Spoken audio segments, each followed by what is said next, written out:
Hello, welcome to Monday Night Chat. Joining me this week is my usual suspects, my three officers, Bala, Wave, Serene, and Dharshinee. Okay, so we have a new format. Well, not really new, sort of new. The format tonight is going to be three segments. The first segment will be Let's Listen. And we got special guests, the Mahasiswa KEADILAN. They are the youth leaders. So we're going to have an interview on that. And then second, we move on to Hot Topic. Last week, we had Hot Topics with an S. Today, we're going to just do one topic, which is hot, which is a hot topic thing that's chosen by Dharshinee and Serene. I'll tell you later what it is. And then lastly, we have the final segment, which is Q&A. And this is episode 150. So let's start off with our very first segment, Let's Listen.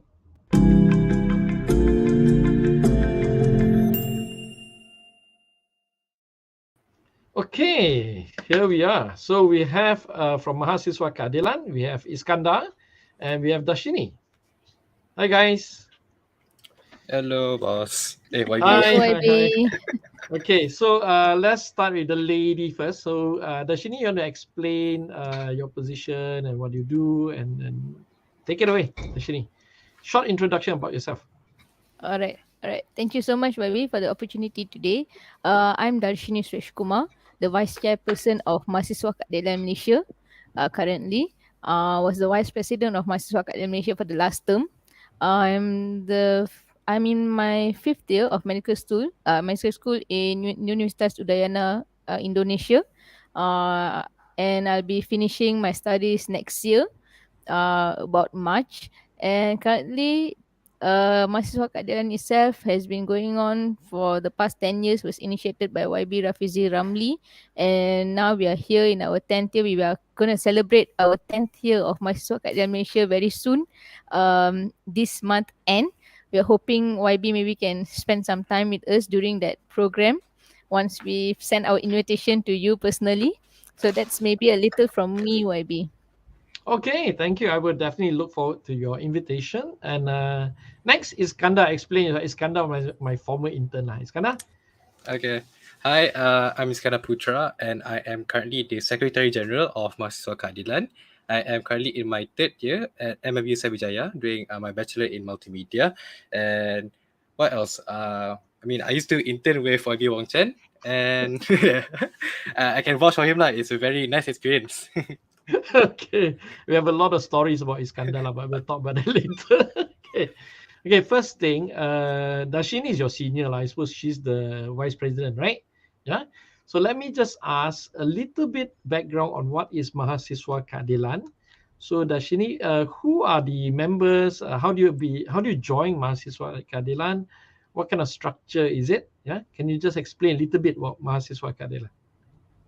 All right, sure, Abby. Mahasiswa KEADILAN was initiated 10 years ago by Rafizi Ramli. He actually initiated it, and it became a student wing under Parti Keadilan Rakyat itself. So basically, the student wing is not something that is official, but we are under AMK, Angkatan Muda Keadilan. We stand as it, and we actually, any programs that we do is aligned with under the president, which is Dato' Sri Anwar Ibrahim himself. Mahasiswa KEADILAN has been acting as the student voice for the past 10 years. We've been fighting for the student rights, no matter wherever the student is, especially if they are Malaysian students in IPTA and IBTS. Now, for the past few years, we've been expanding ourselves. We have students, Malaysian students, even in overseas universities like Indonesia, UK, US, and even Russia now. We are still expanding. We want to make sure that we are everywhere, and we gather all of our Malaysian students, and basically we are just here for them. Whenever there's an issue regarding anything regarding students, student activism, student union, student rights, any student suffering from poverty or anything like that, we are here for them. We've been sending out lots of bantuan even during the banjir recently. Mahasiswa KEADILAN together with our coalition members, which is Mahasiswa Rocket from DAP and also Mahasiswa Amanah from Amanah. Three of this student organization got together. We collected about 50,000 ringgit unexpectedly. We only targeted 15, but we got 50, and we went out giving out bantuan kewangan and also food goods to the people who were affected by the flood recently. Um, so that's us, Mahasiswa KEADILAN Malaysia. Who can join us? Anyone who is currently a student. We even have PhD holders now joining us. Recently, he just sent us his application. We are truly overwhelmed because they are much older than us. We Okay. don't put we don't have a age cap actually for Mahasiswa KEADILAN Malaysia. You just have to be a university, college, and now we are expanding it to even Form 6 matrix asasi students as well. So that's whoever who can join us. If you do like to join us, if you want to be a part of us, you can just head on to our new website. We're very proud to announce that we have our own official website now, mahasiswakaadilan.com. And or you can go, you can maybe Iskandar can later just put down the link somewhere. And also you can go to our social media account in Facebook, Instagram, and Twitter under the name of Mahasiswa KEADILAN Malaysia. And there's a link there also. You can direct you straight to our website and register there as a member of us too. There's no registration fee. Once you've registered, you'll be getting e-certificate with a number. We didn't follow Muda. It's our own original idea. Maybe some will think it's like something like Muda's idea, but it's our own idea, and you'll be getting something like it's an acknowledgement from us lah, basically, if you join us. And then you'll be going through our Telegram group, and that's where all the discussion and exciting things awaits you. Yeah, that's Okay, Mahasiswa KEADILAN sounds good. But okay, so say I'm a student. Yeah, Say I'm like a mature student. I go back and study, right? Do my masters or PhD, so I yeah. can join. But the moment I finish my university, I'm no longer a member. Is it?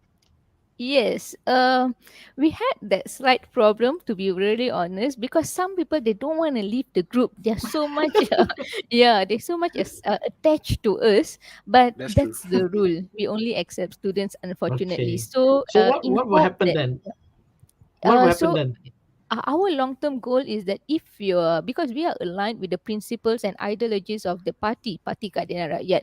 So our goal is that if you are interested to join us, maybe at the end of the day you can also register yourself as a party member.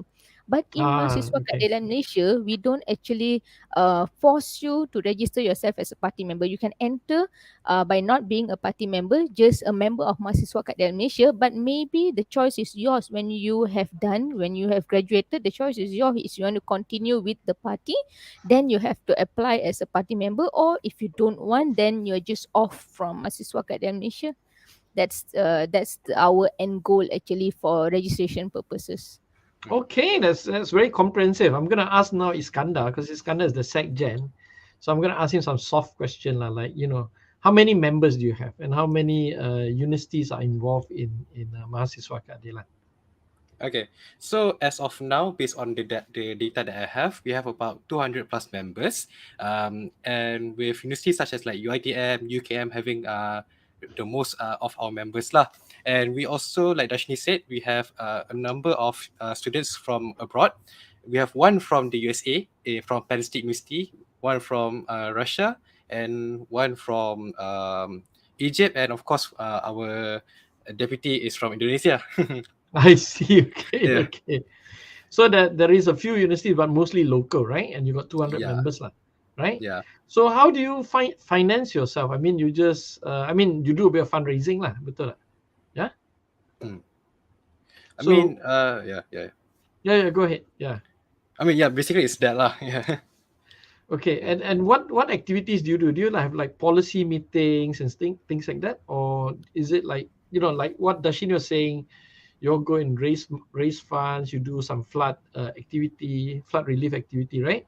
But what's your typical? Say there's no flood or any crisis. What's the typical thing that you all do as a Mahasiswa KEADILAN? What do you have? Okay, so as of previously, we usually would have camps or workshops, but with under the new leadership of MKM for this year, we have actually formed several bureaus or bureau under us, and some of them being like Bureau Kesihatan, Bureau Legislative, Bureau Kerohanian, and all that.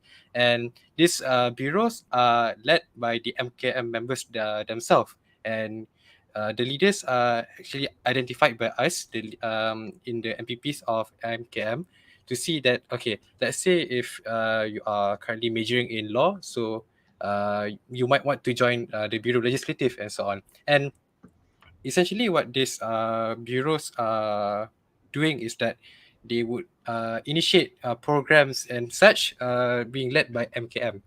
And maybe like you might ask, like, okay, why would like a student movement would want all these bureaus and all? And earlier this year during our AGM, Dr. Mazli Malik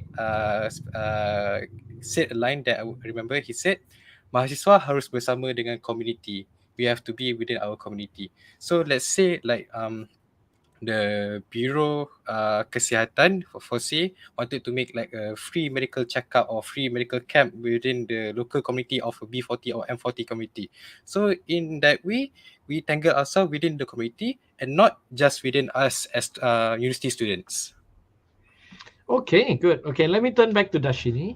Dharshinee, why are you interested in youth activism, and why did you choose Mahasiswa KEADILAN? I mean, just give me your personal thoughts on this kind of thing. Yeah. All right, YB. Thank you so much, YB, for the question. Before I answer that question, YB, maybe I just want to add a little from the previous question given to Iskandar about the funding of Mahasiswa KEADILAN Malaysia. I think we have to be very transparent from where we are getting our money, because we've been doing several programs.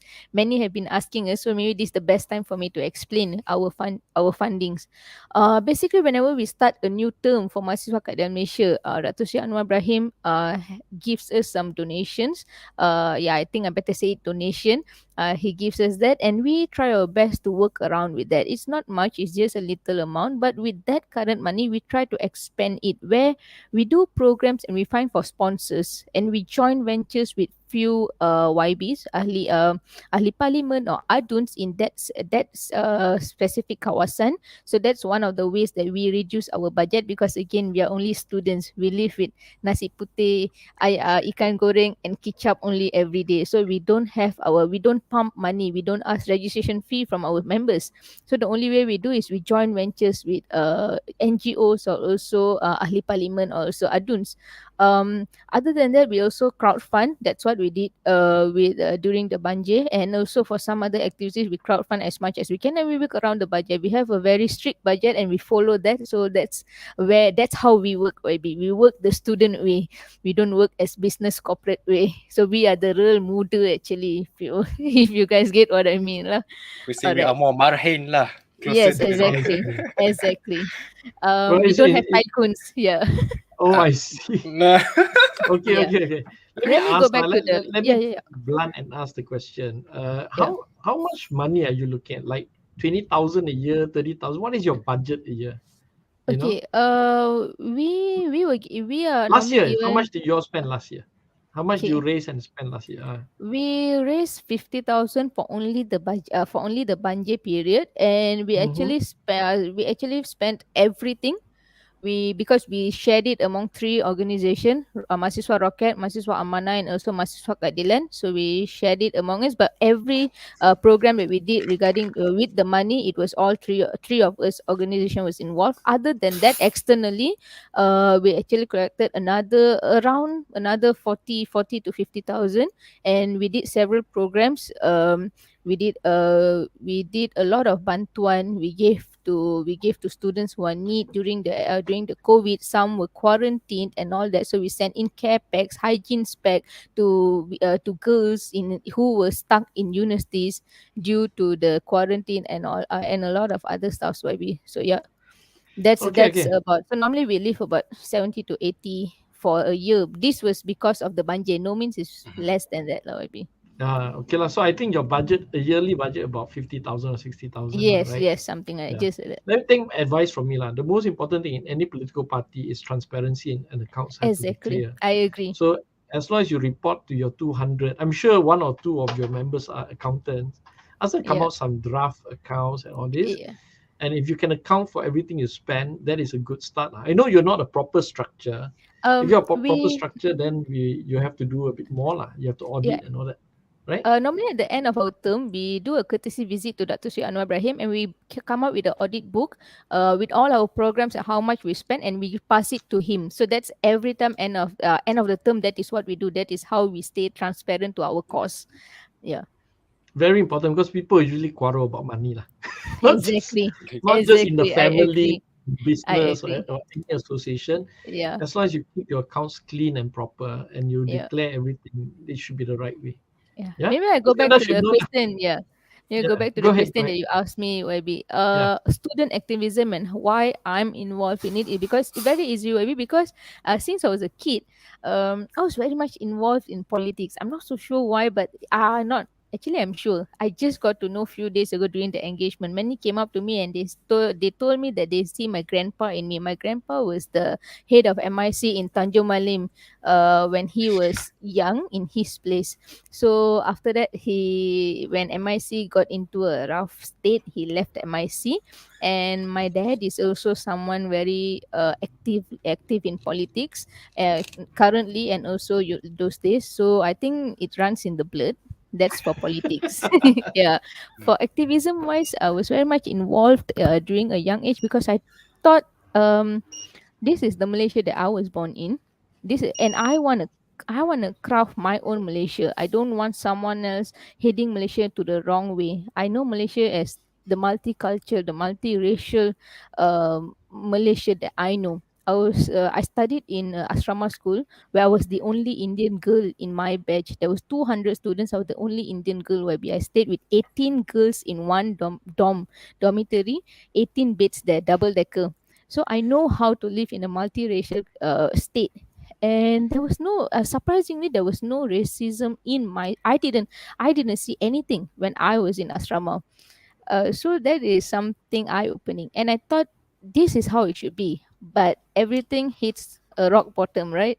So that's when I left asrama and went into university. It's when I saw, things is real actually out in the outside world. Maybe asrama was a closed gate, so no one saw the color of your skin or what is written in your IC. Everything is, this is the real thing. So I thought, let me bring back the energy that I had in asrama to the real world now. And the only way is to act through student activism. Let's show students, because students are the future. This is the future now, IB. That is what I believe.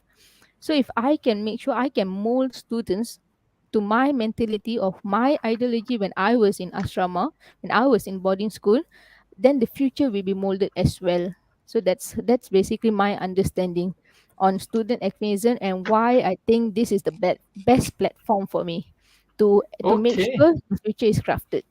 Yes. Okay, this is great. I mean, it is true. Political thing actually is genetically passed on. I'm, I'm sure it Yeah. is. Darshini, you're studying to be a medical doctor, right? Yeah. Yes, maybe. So while we do joke about this kind of thing, it's actually true. I really think Yeah. so. Yeah. Yeah. I mean, my mom was a active socialist. Mm. So my father was a businessman, right? My mom, I think this is where I got my political, left-wing political beliefs come from. Even though I live in a business world, so to speak. Now, Iskandar, what about you? You don't have some political punya parents or grandparents, ada tak? I mean, Why are to you be involved in fair, social activism? Yeah. okay, to be fair, when I was going through my old photo albums when I was a baby, I saw a picture of me, still a baby, in front of a Barisan National flag lah. And and basically like my family were like a lot of them were not a lot of them lah, actually just like my mom lah basically was a hardcore Barisan National supporter. But not, don't worry, now she already like dah pindah ke arah kita. Yeah. But yes, then a lot of my other family members are also actively involved in politics. And interesting story, during the flood relief the other day, during our kerjasama with Mahasiswa Rocket, I actually reunited with my cousin that I have not met for like 10 plus years, and he is now with DAP lah. I see. So Okay. it also runs in the family blood lah. Yeah, I think the youth are much more active than they used to be lah. But I think so because I remember when I was a young man, and this would be in the late 80s and early 90s. Most of us were preoccupied about making money. We're not really concerned about politics. And I suppose most of our parents tell us don't get into politics. Just politics not important. Making money is important. Don't rock the boat. Political stability is important. That kind of thing. I'm sure if you speak to the older generation, they all talk like that, right? But I think it's important that we talk about politics and get the youth interested in politics. But again, they need proper guidance. That's the important thing. So it's good that you all run your thing, but I would definitely say in politics, money and transparency, accountability of money is so important in politics because you don't want to start on the wrong foot. Yeah. Okay, let's move on to the next topic. Let's go to a bit more personal, right? Dharshinee, what do you do in your spare time? I heard that you're a bit of a sports person. Can you tell us what sporting things do you do? Yeah, maybe I used to be a futsal player. Used to represent Malaysia for it. Used to play football in my padang with my brother and all that, and then suddenly it developed seriously and became a futsal player. Before that, I was actively in taekwondo since I was young. My dad was a taekwondo athlete. I think that one also is genetically passed on, I guess. So me and my brother was very active in taekwondo. I represented Malaysia when I was only 7 years old for taekwondo sparring. Yeah. Went to asrama and developed another two sports. Played tennis and hockey for the state of Perak. And then when I left asrama, came back to futsal and represented Malaysia for futsal, and expanded that when I went to Indonesia. Currently I'm playing with the local teams there, but not representing any clubs, but just playing for casually, just playing leisurely, just playing with them. Yeah, currently not fit in shape, but I'm planning to be fit in shape this year. Maybe that's the goal for this year, basically, to be fit. I have a lot of former interns, I think 100 plus now.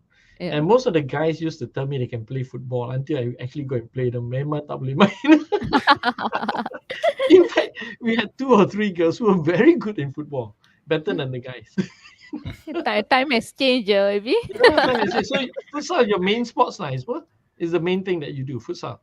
Yeah? As for now, yes, futsal. I'll go with futsal. Okay, interesting. Okay, Iskandar, we know is a bit lembek. No lah, not true lah, Iskandar. Iskandar, what sport do you play? I mean, back in school, like I never fully went to states ke apa lah, but I did play some hockey and all that. And when I was in Form 5, I entered this thing called floorball. It's like hockey but indoors. Do you know floorball? Maybe. No. Basically, it's like hockey but indoors, and you can play around behind the goal, just like in ice hockey like that lah. Oh, is it? Yeah, and the sticks are not really that hard lah. It's made of plastic, but a special type of plastic lah. Yeah, and then the casually, ball is soft also, is it? Yeah, it's very soft. Yeah, and now casually I play badminton with my friends lah, once a week. And earlier, last year, I used to do my evening runs almost every day, but then I stopped. Then I totally lost the momentum. And that's the thing about running or any sports in general. If you stop for a while, it's very hard to refine that momentum. That's true lah. That's true. I've been playing badminton since COVID. When COVID started, I play badminton. I get a coach lah. So I think at this age of mine, which is 54, I'm playing my best badminton ever. But I used to be I play every sport. A bit like Dharshinee. I play football seriously. Yeah, at university and all that, but never for the state, but for the school. I play basketball, volleyball, hockey. When I was a bit older and a young lawyer, I used to play polo on a horse. I go scuba diving. I try everything. I just hate golf. Yeah. So now I've just taken up, as I said, I took up badminton for a year and a bit at a serious level. And then recently I went to see the doctor. They told me to slow down. Yeah. So I'm now switching to tennis. So I do once a week of badminton and once a week of tennis. Tennis doubles is so relaxing. Yeah. Okay, let me switch to the last set of questions, right? So, Dharshinee, what are you interested in terms of policy? What do you think is the big challenges of the youth today? And what area are you interested in? Are you interested in environment? Are you interested in, what issues? We'll start with you, then I will move on to Iskandar. Yeah. All right. Maybe basically me myself, I find educational reform or educational policies are the most important nowadays for us youths in Malaysia. We have educational distribution which is unlikely fair. That's for me to say. It's maybe safe for me to say it's unlikely fair, and also not every. I feel education is a basic rights. Basically, it's a basic rights for everyone. Everyone has to make sure that they have a basic education at least.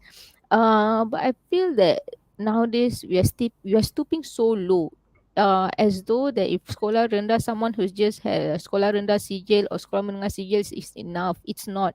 Our minimum wage itself is 1,002 if you're a lepasan SPM, and that's likely unfair. Someone can't live with 1,002 for a month. The everything is getting higher nowadays, so we have to make sure our education policy is up to the challenge, as we have to challenge other countries as well. We can see our neighboring countries. For example, I've been in Indonesia for so long, for around 5 years. For me, their education wise, if for me, Indonesia in their education wise is perfectly up there, and it is very much challenging. And also, I can say I'm kind of jealous about it itself. Recently, they had MIT they're building MIT now in Indonesia, and it's literally beside my university in Bali. So that's kind of sad because they have MIT there and we have which is there up there par to them. But I just don't feel it's right, baby. I just don't think it's enough. I feel education policy has to be taken very much seriously. We have YB Nur Izzah always talking about TVET, and that's something that we should always push for. But I think education policies is the most important now, as I feel that when someone has their education up there, they have it there with them. That's how the nation changes. That's how we progress. It all starts with education. That's from me. Okay. And what do you think is the difference between when I hear you talk about Indonesia education Yeah, being better than Malaysia? I think that will surprise a lot of Malaysians. yeah, But what is in your interaction with Indonesian students? I suppose your university is mostly Indonesian, right? yeah, yeah. What's the difference between an Indonesian university student compared to a Malaysian university student? Alright, for me the most easiest for me to see to differentiate between a Malaysian graduate and an Indonesian graduate is the critical thinking of them, how matured they think about something. They are very much likened to be critically thinking about the situation, which I feel is very much less in Malaysian graduates, where we have developed our soft skills. That's for sure. But in Indonesia, they're very much matured, where when they are talking about a certain subject, they can correlate it with other subjects as well. For example, YB, I was very much surprised when I was in my first year. I was in my orientation period. We have orientation for 6 months. That's how they take education seriously in Indonesia. Normally we have in our IPTA it's only about 1 month, and we go on cheering or singing lagu Gemuruh Jiwa or something like that. That's our orientation in IPTA. But there, YB, when we had our orientation, it was 6 months, and the basic thing that they taught us is actually how to demonstration, like literally how to turun padang and demo. And the topic that was given to us is lawan korupsi di universitas, fight corruption in your own university. That was taught to us in the university itself, with the dean being there. So Wow. yes, it was very much surprising. Maybe if I did that in my university in IPTA, I think I'll be the next Adam Adli, I guess. Yeah, Kena gantung yeah. No, And but that's the that difference. is you're absolutely correct. I mean, I deal with ASEAN members from time to time, and Mm, I can see the members of parliament from Indonesia. We have all this very bad perception of Indonesia because yes, Indonesia is such a big country and there's quite a lot of poor people, right? yes, And they work here in Malaysia, and we most of the time I think we mistreat them. Yeah, that is yes. quite I clear. agree. But when at the level of their policy thinking, when you talk about the senior civil servants and the senior members of parliament, they're really very clever. Exactly. My wife that works as an economist on agro business Mm-hmm. always compares that the Indonesian, palm oil growers and palm oil policymakers are way ahead of Malaysian ones. She's very surprising. So, and they're very American minded, right? The Yeah. Indonesian education system. Yeah. Yes, it is. It's I was very, fascinating. yeah. Yeah. Maybe another thing, just another thing about education. I'm just correlating it with our education system. We have something called Rukun Negara, YB. Yeah. Indonesia has something called Pancasila. This is how they Yeah. initiate love in their students for the country. When I was again when during the orientation period, my seniors taught us in Indonesia. My Indonesian seniors taught us about Pancasila. So I asked them, we have our own Rukun Negara. I'm a Malaysian. I don't kind of need to know about your Pancasila. And the only thing that they told me is, you are now us. You are with us now. You have to know about our Pancasila. This is our ideology. This is our principle in this country. If you don't understand our Pancasila, you wouldn't blend in with us, and you can't contribute to Indonesia, because we are actually working in the hospital, local hospital in Indonesia. So they actually taught us about Pancasila and the meaning of it. And literally everyone there knows about it, knows about Pancasila, which is completely different with us Malaysian students. We only know about our Rukun Negara because it's at the back of our buku latihan, the brown color one at the back with the Jata Negara, where we always conteng-conteng the Jata Negara and all that when we were in sekolah rendah. After that, no one, I am very sure a lot of us don't even understand what does our Rukun Negara mean. That's completely different, and that's why I said that Indonesia is way forward in their educational system, where they know this is the way forward, and education is important for them, and that is how they do it, YB. Absolutely. I mean, I always judge a country by their poets and also by their writers. And Yeah. recently, I think last year, I bought this book called Beauty is a Wound, and that's by this Mm. famous Indonesian writer called Eka Kurniawan, right? Mm. It's Yeah. fantastic. I mean, this is real stuff. This is real literature. And we will find it very hard to find in Malaysia. I mean, you got like Osman Awan and all this kind of thing. Yeah. But the sense of patriotism of Indons and understanding the Indonesia environment and the ability to be critical of everything and to analyze and to expand and expound their culture. It's just fascinating. I find it a deep, deep country, lah, right? So Yeah. yeah, so I hope that this little thing from Dharshinee will try to give you a perspective that outside Malaysia, there are countries which are progressing and we need to have political reforms and we need critical people to run our future economy, right? Now let's move on to Iskandar. Just very briefly, we do want to end this in about 5 minutes or so. Iskandar interned with me for 2-3 bulan, 3 months, I think, Yeah. right? Iskandar, what is your main thing about what is your main policy idea? What is it that you talk about in Mahasiswa KEADILAN? Okay, so apa ni during one of our lecture sessions when I was your intern, I asked you a question. Okay, which country has the best education system? And you told me to look up on the Finland education system.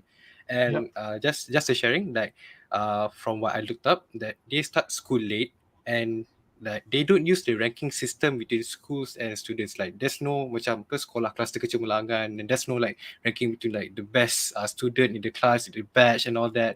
And apa ni, one of the a few solutions to improve the Malaysian education system that we discussed back then was that we need to cut down on the school hours lah. Sometimes, and even if you remember, like earlier this year, I think there was like a huge like argument on Twitter on why like certain like PI, like pendidikan agama Islam subjects were like taking up until like 5 hours in a total week, whereas subjects like science had only like 2 hours in one whole study week and all that.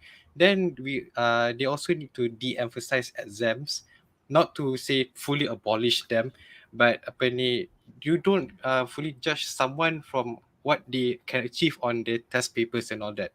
So again, like to make education something like to make sure that education really outshines, we have to look up to countries that do better. We can't always put our ego out and say, oh, we are the best in terms. It's never wrong to learn, and it's never too late to start on our education reforms. Absolutely. I mean, we can talk for another hour on Finland Model.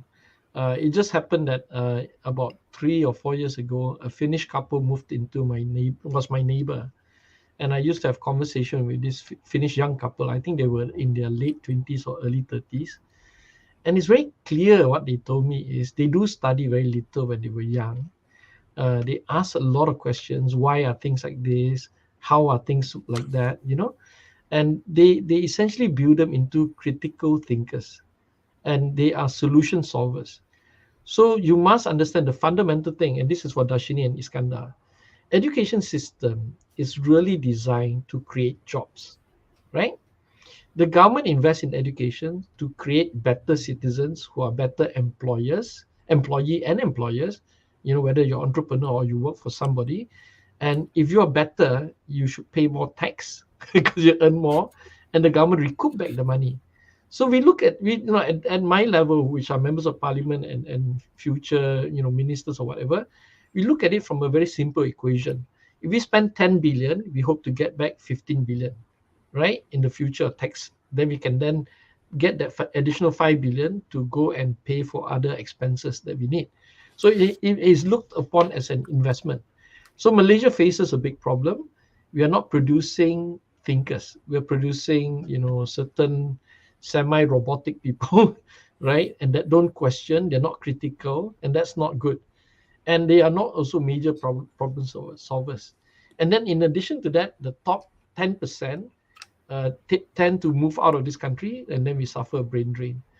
So there is something fundamental when we talk about macroeconomics. I mean, you guys are students, so you feel what is happening at the students level. It's good that you explore this kind of thing. But us who are a bit older, we look at numbers and we look at it as an investment policy by the government. And then we got to track how to stop the brain drain. Because, roughly every student, Malaysian, starting from the age of 6 or 7, when they start school, primary school, all the way until they finish their university education, the government probably spends 60,000 investing in them, right?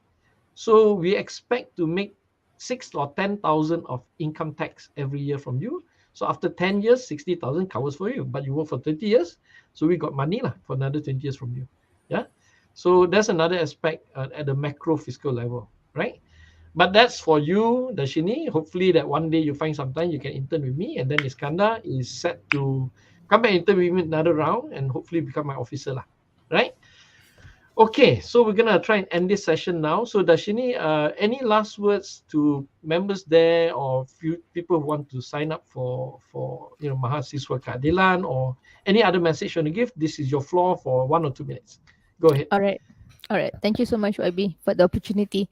So to everyone who's watching, thank you so much to actually spending your time to actually watch us two students just talking about Mahasiswa KEADILAN Malaysia and maybe our thoughts. But believe me that our voice matter, students' voice matter. It's time to take this to the next stage. We always tend to talk about, the future is ours, but the future is now. I keep on telling that nowadays that the future is now. We are the generation now. No more next generation. We are the generation. So try to make a change. Politically or non-politically, NGO, anything, just get involved. Try to change just a little from wherever you are, wherever you are seated, wherever you're standing. Just try to make a change within the community. A little matter the most. So even I got to the ground very late in stage. I was very young when I started joining politics. I joined Hindraf. That was my first uh, protest actually, but then I was not political at that moment. It was just fighting for my rights, basic rights. So now I'm here. This is how we make a change, and we have to make sure that we have the Malaysia that we want. that we need. This is our country, so let's contribute as much as we can. Thank you so much to YB Wong Chen for the time and your team. We have been delighted. I am super happy, even though it's like super tiring day this past whole weekend. I'm super happy that finally I'm featured in YB Wong Chen's Monday night. I think this is a huge honor. I used to just look up to YB Wong Chen, listen through all the forums or lives, and we had a courtesy call. I'm not so sure if YB remembered. I was there just looking at your face while you were talking during the courtesy meeting in Parliament 2 years ago. It's an honor to be here today. Thank you so much, YB, for spending your time with us. Mahasiswa KEADILAN is very proud to actually be featured this time in one of your lives. So thank you, YB, so much. We're gonna invite you back. Thank you so much, Dharshinee. The honor is mine. Thank you, Actually, YB. it's really refreshing to hear from young people.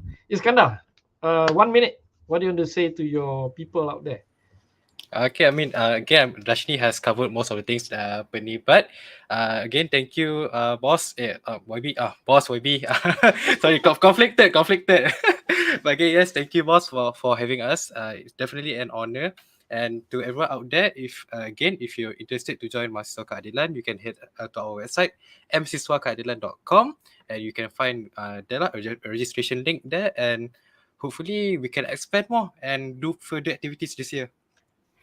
Excellent. On that note, thank you so much. We're gonna end this session now, and we're gonna move to the next topic, which is called Hot Topic.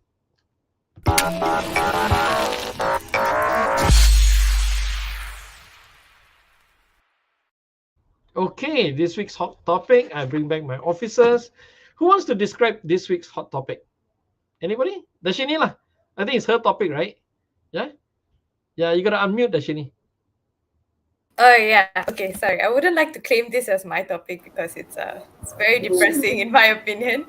But it is the issue of the deputy minister for the Women's Family and Community Development Ministry. She actually came out with a video sometime this week detailing what married couples should do when they are having relational issues or to handle their stress, essentially. And what ruffled a lot of feathers is her comment regarding what men should do if women continue not to obey or continue not to follow the right path, so to speak. What the right path is a separate question on its own, but according to her, when a wife is not following this right path, a man can use a gentle but stern physical touch to reinforce his position and to show that he is serious about what he's trying to convey. So this has made people understandably upset. For example, the Gender Action Group on Gender Equality, the Joint Action Group on Gender Equality came out with a statement saying that she should, resign from her position because this is understandably a sentiment that is too close to comfort with domestic violence. Yeah, so it's a bit too close to comfort, and it's a bit too. It may even start giving people, the perception that it's okay to actually be physical with your spouse, to not treat them as an equal. So it really does beg the question: what our Women's Family and Community Development Ministry, what kind of messaging that they are putting out regarding marriages and equal partnership in marriages. So that's the topic. Anyone else wants to chip in? Okay, can I ask a question? Maybe one or two of you can answer this, right? Has the minister, and this is the deputy minister that has said this, right? Yes. Has the minister responded at all on this matter? Has she said anything? No, we have not gotten any comments as of yet. We've just gotten comments from opposition MPs who are vocalizing their disapproval of the sentiment, but no comments from the ministry as of yet. So none of those government ministers, people like a progressive person such as KJ hasn't said anything? No, I think as of right now, KJ is a bit occupied with the COVID SOPs and the potential breaches of that, which we'll probably get into in our Q&A session. But yeah, I don't think anyone has come up with statements regarding this situation as of yet. Okay, let's ask Bala. Let's move to Bala before we move to Serene. Bala, what's your views on this, man? You're a man, so will you be when you get married? Will you be using correcting the path of your wife physically? No. Wow. Let me just say that I probably wouldn't answer that question first, but I think I will raise a question regarding her statement is that how do you quantify gentle but stern touch? I mean, the entire statement doesn't that phrase doesn't make sense to me. Gentle mean what? A tap on the shoulder, a slap on the face. It can really range based on how one interprets gentle but stern, right? So I think leaving that to interpretation is in itself very dangerous. Um, but then again, the entire statement was very, I would say, dangerous because it is very open to interpretation. But yeah, for me, now answering your question, no, I do not believe in uh, hitting people to educate or to correct one's path. I grew up in a single parent household. My mom doesn't really hit us. Okay, she hits us now. Let's be honest. She hits us, but that stopped very quickly when we reached about 15, 16 years old. Like that doesn't happen anymore. We were taught how to respect each other, to know boundaries, to know like don't do to others what you don't want them to do to you, lah, right? That kind of thing. That's how we were taught to when we grew up. So yeah, we were never taught that it was okay to hit another person, especially one you would consider equal. So if I have a wife in the future, no hitting. That's definitely going to be. Okay. Yeah. Okay. Let's bring in Serene. Yeah, I mean, when I first read watched the video, what she said, her advice, it really, I really felt really angry lah. Because okay, my parents' marriage, the whole time I was growing up, sure they had arguments, of course. Sure, my mom will disagree with my dad, but never have I seen my dad, put a firm but gentle touch on her. So, it just got me really angry, because that's her advice to young people these days. I know the context is in terms of a religious thing, but still, I just feel like it shouldn't be like sending the wrong message like that. Oh, it's okay if your wife does something wrong. It's okay to reprimand her. However you interpret that, a firm but gentle touch. So that's just but on the other way, I mean, if a man does something wrong, right? Have an affair or get drunk or whatever, right? Then does it mean that the woman have a right to whack him in the head also? A gentle, firm but gentle touch. Right? My point. I agree. Does that mean the wife gets to hit the husband too? So her advice for men, her advice for women who felt like their husbands were going astray was to be very gentle with their tone and to advise them in a very gentle way so that it gets through to them. And I feel like that's solid advice. And if both parties are communicating in that way, that's solid advice. But why is it that you're then allowing or you're giving men the space to treat women in that way? It's clearly showing that you feel like there may be an imbalance there, that men are meant to reprimand and women are meant to learn. I don't know where that messaging is coming from, but yeah, incredible.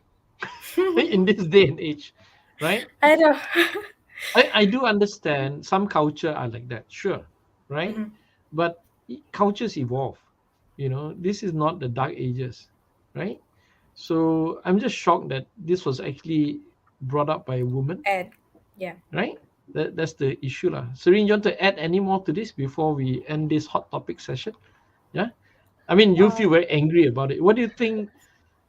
What do you think women can do, or men? So-called modern men or woke men, like Bala and myself, right? It's just embarrassing. And today is Valentine's Day, right? oh my, I didn't even. Yeah. Oh, it wasn't. You make the connection. Remember about it. And I have no reason to remember whatsoever why. I mean, it's shocking. But Serene, yeah, let's hear what you got to say. Anything you want to add on to I this? mean, in the end, or whatever disagreement between husband and wife, communication is key. Their physical violence doesn't solve anything. So that's just how I'd like to end it. Yeah, but there must be an emphasis. Everybody's equal. Yeah. Yes. Yeah, correct. You know, in most relationships, it's quite hard to find the equilibrium. It's very, very difficult. I know, like, I That's mean, very everybody true. who's married will tell you, right? Most of the time, the man will give in. You know, but it should never resolve to any form of violence, Yeah.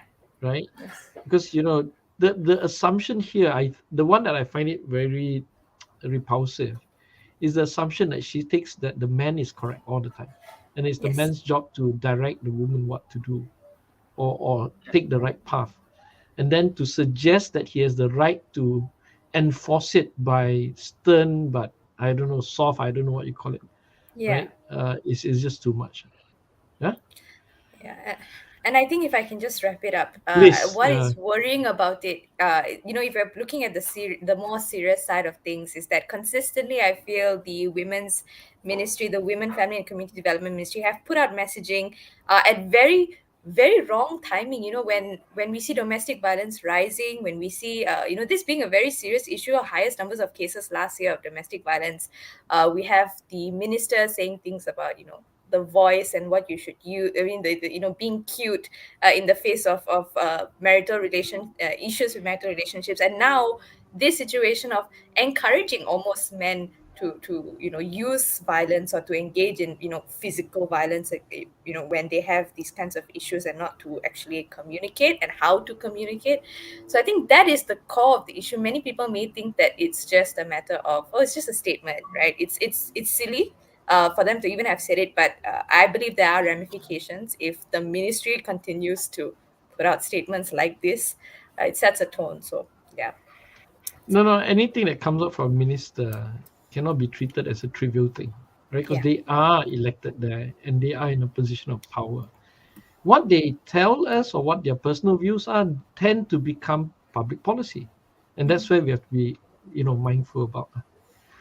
Okay, so should we move on to the next topic? Bala, you have any more to add to this? Anything? Anybody? Nope. I Nope. think Dharshinee pretty much sums it up.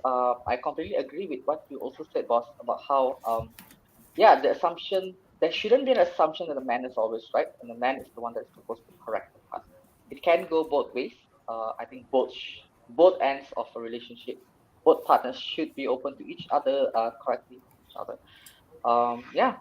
Communication is key. Okay, let's move on to the next topic, which is Q&A.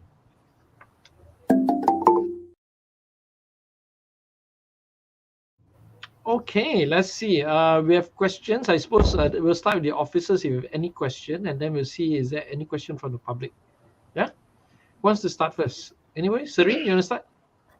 Yeah, sure. Actually, I just wanted to know, boss, your thoughts on the Ukraine-Russia crisis that's been unfolding. Okay. Let's start with, I know it's something too serious, I guess. Well, Why it not? is going to be very serious. I think in the next, this week is the crucial week. I mean, there's been Yeah. reports that Russia could possibly want to invade within this week. So I think there are last-minute attempts to try and resolve this matter peacefully. But essentially, Russia is the biggest gas supplier, and this gas is used to power electricity and power plants. And these power plants warm and heat up. Basically, is used for heating and electrical supply. So Russia is using the fact that they're supplying 60% or more of the gas supply to Europe to use it as a leverage, threatening to shut down the supply, threatening to do all sort of things. And Russia really wants to get back parts of Ukraine. I don't think they want to invade the entire Ukraine. There are certain parts of Ukraine that are pro-Russia, and that's in the minority. And I suppose there are Russians there, right? It's like So that is really the essence of the conflict. Russia wants these parts of Ukraine to go back to them. I don't think they dare to take the intention of taking the entire Ukraine, because that would then create tremendous problems. and they are using their economic or supply of gas as a leverage. Now, will this break into an open conflict between the European Union and plus the US against Russia? We don't know. But this is a bit dicey. Yeah. And this is one of the reasons why the oil prices have gone up also globally. It's now at 90 something US dollar per barrel. Yeah. If this happens, I think we're gonna face geopolitical problems because there's talk that other regions in the world will also have similar issue. I don't want to talk too much about it, but this could be the start of something. Whether it's a right of Russia to do this, I don't think so. After after the Iron Curtain fell and Soviet Union dismantled, that's the new democracy. Ukraine came up from there, and they have to respect it. Yeah, okay. But you can read a lot about what's happening there. But my understanding is quite clear. This is really about Russia demanding certain zones, certain areas, and using the leverage of their gas supply to get this. Yeah, and it breaks every sovereign rule. It breaks every rule on democracy. Okay. Next question, Bala. Yeah, I've got a question on the Omicron virus. The Omicron variant for the COVID-19 virus. Yeah, my question is, what's happening with that? We know that the cases are soaring, but death rates and occupancy in ICU has been pretty low. Would you like to just let us know what's happening? Okay, yeah. So what we know is the thing is milder. That's a certainty. When this started in December, we were hopeful, and by January, we've seen that it is substantially milder than the Delta. It is roughly 1/3 in terms of putting people in hospital. So, for instance, the Delta will get about 3% of people in hospital. The Omicron is doing like 0.8% in hospitalization. So therefore, if say the National Health Service, we know this from experience last year, when it hit 20,000 cases a day, our national health system was on the verge of collapse. So this time, in order to get that same impact of 20,000 a day, will be basically multiplied by 3. Yeah. So when we hit $60,000 a day, 60,000 new cases a day, then we will feel the health system straining. Yeah. But having said that, also because it's a milder variant, it also means that ICU turnaround is much shorter. So if you get Delta and you have to go into category 4 and 5, you'll be under ICU. You could be there 2 to 4 weeks. Under the Omicron, the initial data is telling you that you'll be out within 5 days. So then that puts even less pressure on our health system. Now, certain countries have gone endemic, fully endemic. Denmark in particular has announced all restrictions have stopped. They fully embrace endemic. Whether we are ready for that, I don't think we are, because we're not Danish people. People don't trust our own government. Yeah, you need a very high level of trust in order to go fully endemic. But many countries are positioning themselves to be fully endemic. But there is reports out there from scientists and WHO telling policymakers not to speed this up and to be a little bit more cautious. Because as the spread becomes bigger and bigger, say we have 40,000 cases a day, or 50,000, or even 60,000 a day, the more you spread, the more possibility of variant happening. And there are many sub-variants now. There is one variant, which is, I think it's called BA2. Yeah, there's a sub-variant Omicron that even spreads faster than Omicron. Yeah, but it's at the same mildness level, apparently. But initial data is again there. But the more you spread, the more variant will potentially arise.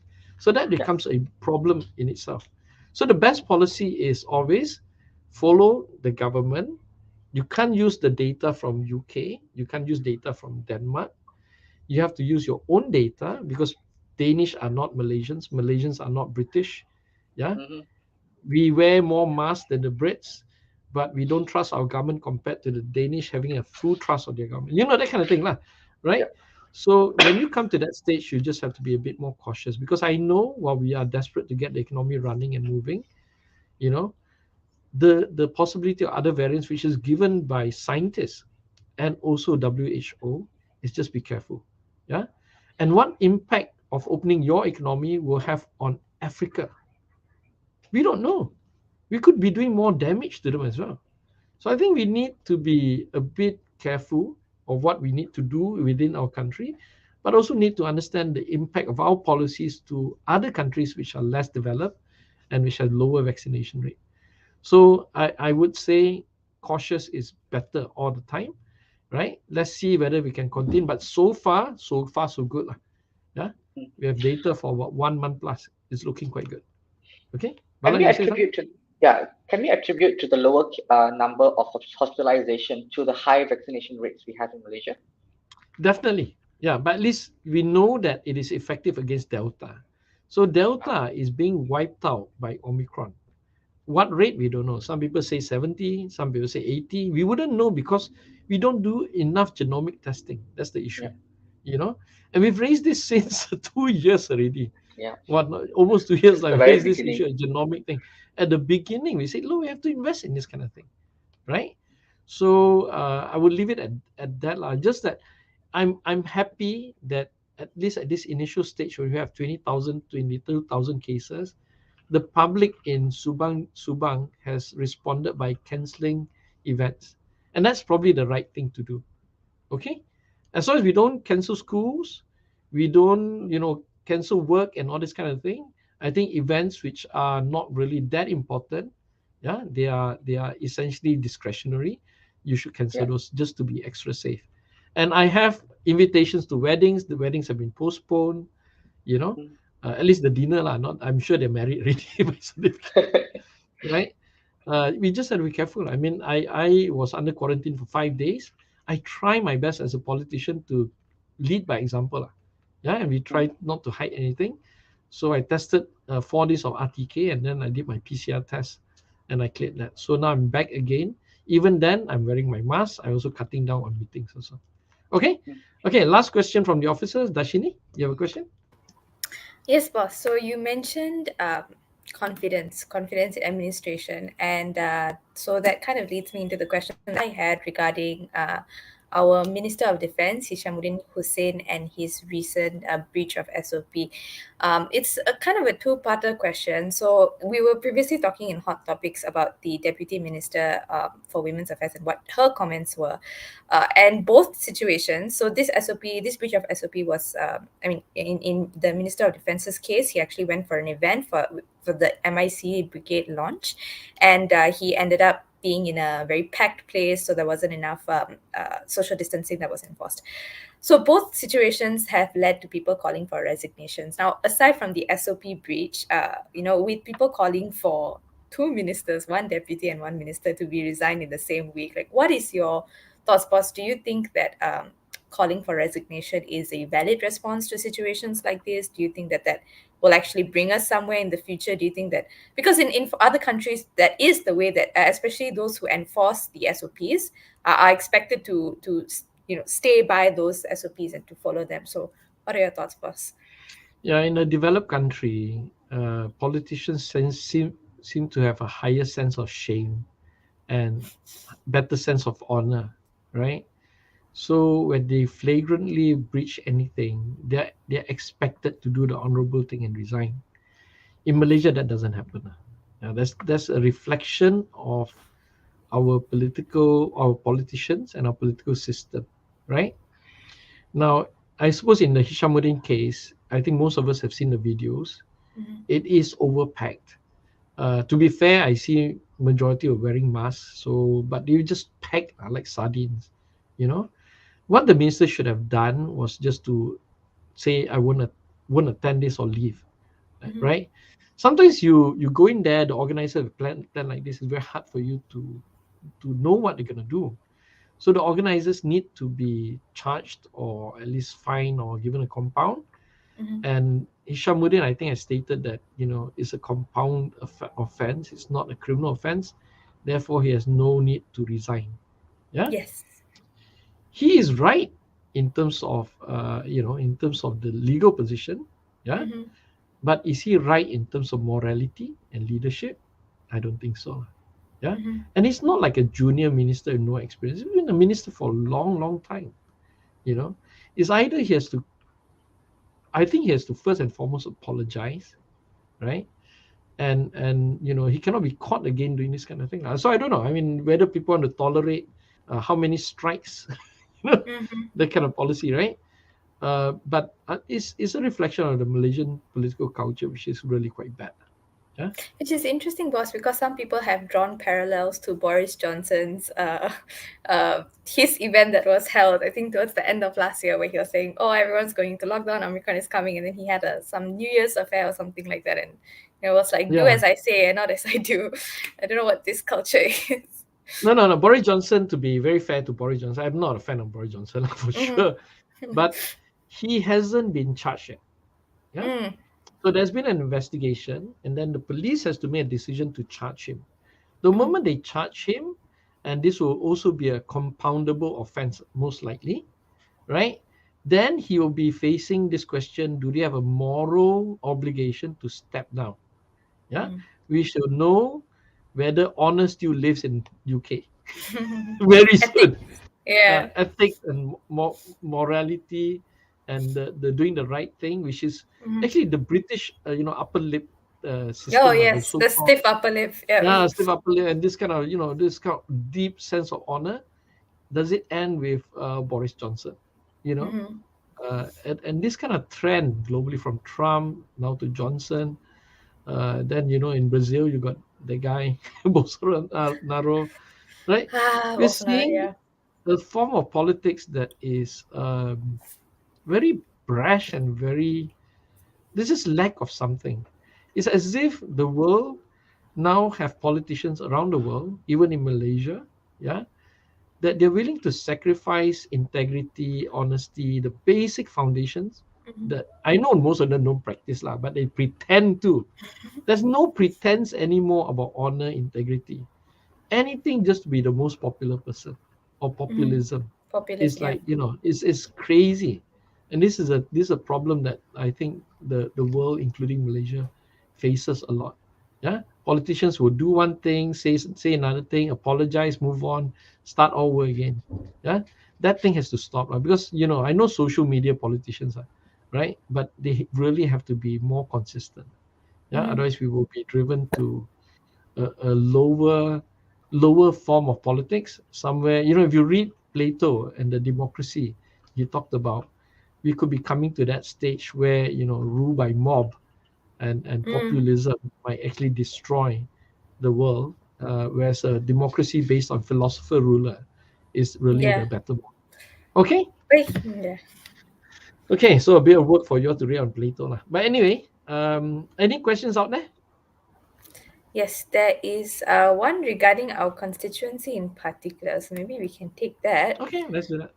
Yeah, so Thomas here asks, in regard to large areas covered in your constituency by the last boundary redelineation, is there any request to realign it, as it is really too big for MPs to cover? So what are your thoughts, boss? Do you think our constitutional area is very big? Yeah, our constituency is, I think, the second or third largest in Malaysia. What's that? I see it's second, is it, Bala? Yeah, second. Yeah, second, right? I think Bangi, which is Ong Ken Meng, is the biggest one, right? Yes, but correct. In terms of population size, we might be bigger than them. I'm not sure. No. They have a bigger population size. Yeah, that's right. So one way to compensate this is to give us more funding, lah. Yeah, on a per capita basis. That could be useful, right? But unfortunately, Thomas, we cannot redelineate, because redelineation only happens every 8 years, yeah, under the federal constitution. So the last redelineation was 2017, if I remember. So we got to wait until 2025 before we can even attempt to redelineate. Yeah. So we have to wait until then. So the next 3 years, no chance. Yeah. Okay. Next question. Is there any more question out there? Actually, we do not have any more questions from the public. Okay, but we've already gone 1 hour plus, right? Yes, correct. We had a very good discussion with Mahasiswa KEADILAN, so Yeah, I thought that was fun. Yeah, I mean they were these young people can talk. Definitely. Really looking forward to more of inviting more young people to come to the show. Okay, I think that should be a priority. But okay, one thing before we end this session is that next week I will be in Johor on Monday, so I won't be running Monday Night Chat. So we'll see you the following week. But we would like to get some feedback from you all, because we do want to try and introduce all our counselors over time, so that you can understand.